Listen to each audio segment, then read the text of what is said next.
दोस्तों, अफगानिस्तान में 8 अक्टूबर 2021 को एक सुसाइड बॉम्बिंग का इंसिडेंट सामने आया। इसमें कुंदुज सिटी से एक शिया मॉस्क पर अटैक किया गया। इसमें 100 से भी ज्यादा वर्शिपर्स मारे गए। लेकिन अब क्वेश्चन है कि इस हमले के पीछे आखिर किसका रोल था। इसका आंसर है Islamic State of Khorasan province. दोस्तों, Islamic State of Khorasan province एक टेरर आउटफिट है जो सुन्नी इस्लाम के एक्सट्रीमिस्ट फॉर्म को एम्ब्रेस करता है। 15 अक्टूबर 2021 को कांधार में एक और अटैक हुआ और एक बार फिर एक शिया मॉस्क को टारगेट किया गया और इस बार फिर इस अटैक में कई मासूम लोगों को अपनी जान गंवानी पड़ी और उससे भी कई ज्यादा लोग जख्मी हुए।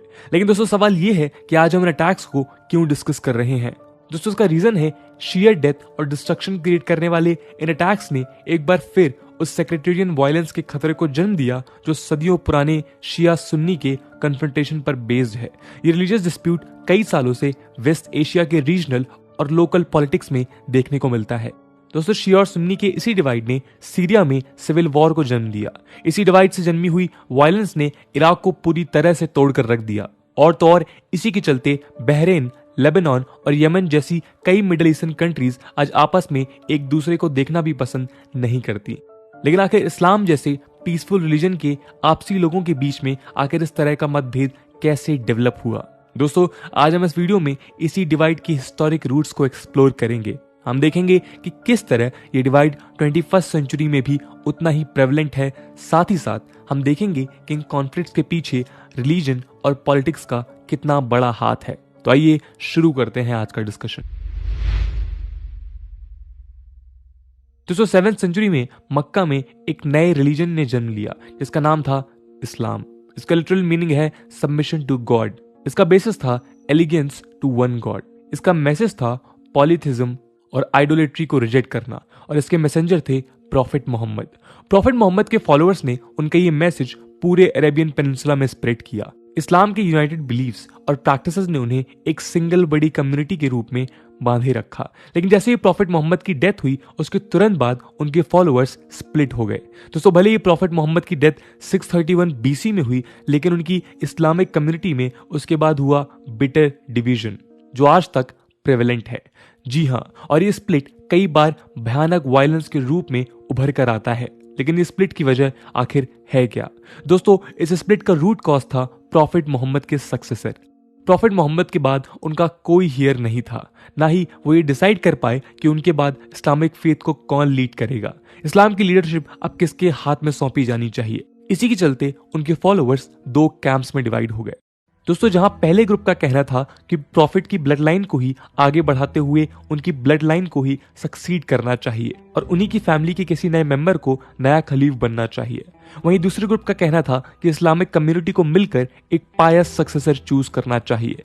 दोस्तों, ये डिबेट कभी सॉल्व नहीं हो पाई और इसी के चलते इस्लाम 2 ग्रुप्स में स्प्लिट हो गया, जिसमें एक थे शियाज और दूसरे थे सुन्नीस। ये दोनों ग्रुप्स रिलीजन पर तो सेम व्यूज शेयर करते थे, लेकिन world views, doctrines, rituals, laws और थियोलॉजी पर उनके व्यूज डिवाइडेड थे। एक ग्रुप जहां प्रॉफिट मोहम्मद के कंपेनियन अबू बकर को इस्लामिक कम्युनिटी के फर्स्ट खलीफ यानी लीडर के फॉर्म में देखना चाहता था, तो वहीं दूसरे ग्रुप ने प्रॉफिट मोहम्मद के कजन और सन इन लॉ अली इब्न अबी तलीब को फेवर किया। दोस्तों, अबू बकर के सपोर्टर्स खुद को सुन्नी बुलाने लगे। सुन्नी का लिटरल मीनिंग है फॉलोअर्स ऑफ द सुन्ना और उन्होंने अपना ये नाम डिराइव किया अहल अल सुन्ना से, जिसका मीनिंग है पीपल ऑफ द ट्रेडिशन।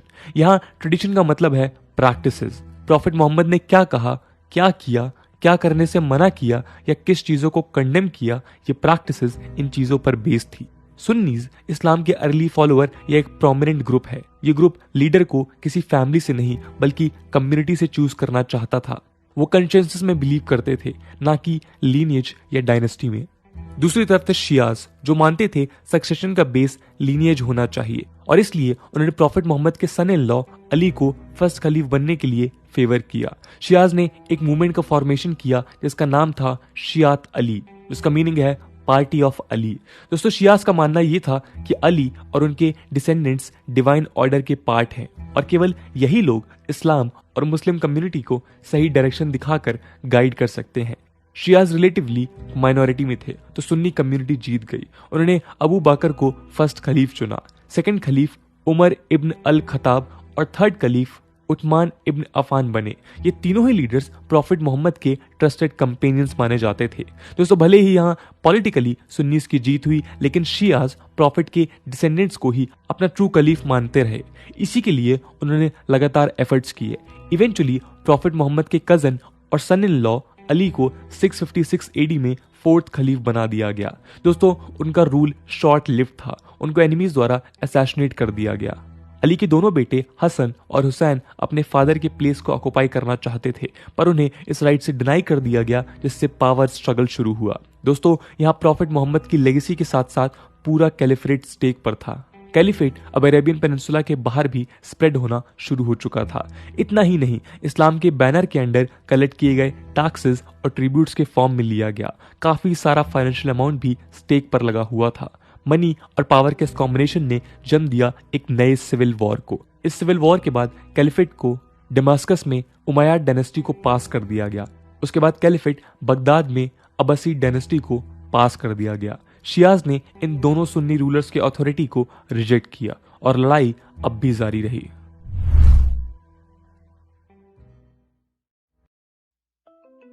तो 681 एडी में जब सुन्नी उमैयद डायनेस्टी पावर में थी, तब अली का बेटा हुसैन करबला के करप्ट सुन्नी खलीफ यजीद को मारने के लिए अपने 72 फॉलोअर के साथ वहां पहुंचा।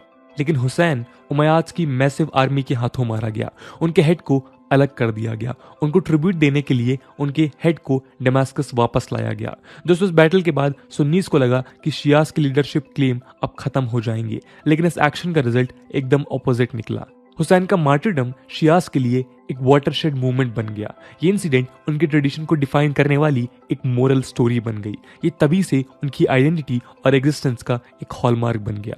आज भी मुहर्रम का 10th डे अशूरा पर इसको कमेमोरेट किया जाता है। अशूरा शिया कैलेंडर का एक सबसे इंपॉर्टेंट दिन है। कलेक्टिव अटॉनमेंट और सेल्फ फ्लैगलेशन जैसी प्रथा आज भी उसकी पहचान है। दोस्तों कलेक्टिव अटॉनमेंट का मतलब है सामूहिक प्रायश्चित और सेल्फ फ्लैगलेशन का मतलब है inflicting pain on one self. In practices के द्वारा शिया मुस्लिम्स प्रॉफिट मोहम्मद के ग्रैंडसन इमाम हुसैन की बैटल ऑफ करबला में हुई डेथ को एक साथ मॉर्न करते हैं। उनका यह भी मानना है कि सेल्फ पनिशमेंट से उनकी बॉडी में बैठा एविल बाहर आ जाता है। दोस्तों इस बैटल ऑफ करबला के इम्पैक्ट्स लॉन्ग लास्टिंग रहे। इसी के चलते शिया और सुन्नी के बीच की टक्कर और भी शार्प हुई। सुन्नी खलीफ को अब इस बात का डर सताने लगा कि शियाज इस इंसिडेंट से पब्लिक इमेजिनेशन को कैप्चर करेंगे। इसके चलते उन्होंने शियाज का फर्दर परसिक्यूशन और मार्जिनलाइजेशन स्टार्ट कर दिया। पब्लिक में उनको नॉन कॉन्फर्मिस्ट और अपोस्टेट्स जैसे पोर्ट्रे किया जाने लगा। दोस्तों उसके बाद 16th सेंचुरी में फर्स्ट मेजर शिया dynasty the Safavid dynasty existence में आई। इसके चलते ईरान में सुन्नी को हटाकर शियाज ने अपने फुटहोल्ड स्ट्रॉन्ग किए और वेस्ट एशिया में शिया इस्लाम को स्टेट रिलीजन बना दिया। और तो और साफाविड डायनेस्टी सुन्नी कैलिफेट की सीट ओटोमन्स के हाथों लगातार लड़ते रहे। इस पावर स्ट्रगल से कई शिया और सुन्नी डायनेस्टीज इमर्ज हुई, जो यूरोप से लेकर इंडियन सब कॉन्टिनेंट तक और सेंट्रल एशिया से लेकर अफ्रीका तक स्प्रेड हुई। यूरोपियन कॉलोनिज्म के ऑनसेट के बाद भले ही ये डायनेस्टीज फेड होनी शुरू हो गई, लेकिन शिया और सुन्नी के बीच के डिफरेंसेस वैसे ही बने रहे। लेकिन दोस्तों इन डिफरेंसेस के बाद भी शिया और सुन्नी दोनों ही काफी लंबे समय तक रिलेटिव पीस मेंटेन की। धीरे धीरे उन दोनों के बीच के डिफरेंसेस फेड होते रहे, लेकिन 20th सेंचुरी के सेकेंड हाफ में ये डिस्प्यूट फिर से बढ़ता गया। समय समय पर ये वायलेंस और ब्लडशेड के रूप में एक्सप्लोड हुआ। दोस्तों ग्रुप्स के एक्सट्रीमिस्ट एलिमेंट्स के बीच एक बार फिर रिलीजियस और पॉलिटिकल सुप्रीमेसी की लड़ाई स्टार्ट हो गई। 20th सेंचुरी में इनके एम्पायर्स कंट्रीज में तब्दील हो गए और इनकी लेगेसीज डेमोग्राफिक सेग्रीगेशन के रूप में सामने आई। आज वर्ल्ड में 1.6 बिलियन मुस्लिम्स की पॉपुलेशन में से शिया केवल 10% हैं। दोस्तों ज्यादातर शिया Muslims Iran, Iraq, Azerbaijan, Bahrain और लेबनान जैसे देशों में सेटल्ड हैं। साथ ही साथ इंडिया और पाकिस्तान में भी इनकी स्मॉल कम्युनिटीज रहती हैं। बाकी 90% मुस्लिम पॉपुलेशन सुन्नी मुस्लिम्स की है, जो आज West Asia, Central Asia, South Asia और अफ्रीका में सेटल्ड हैं।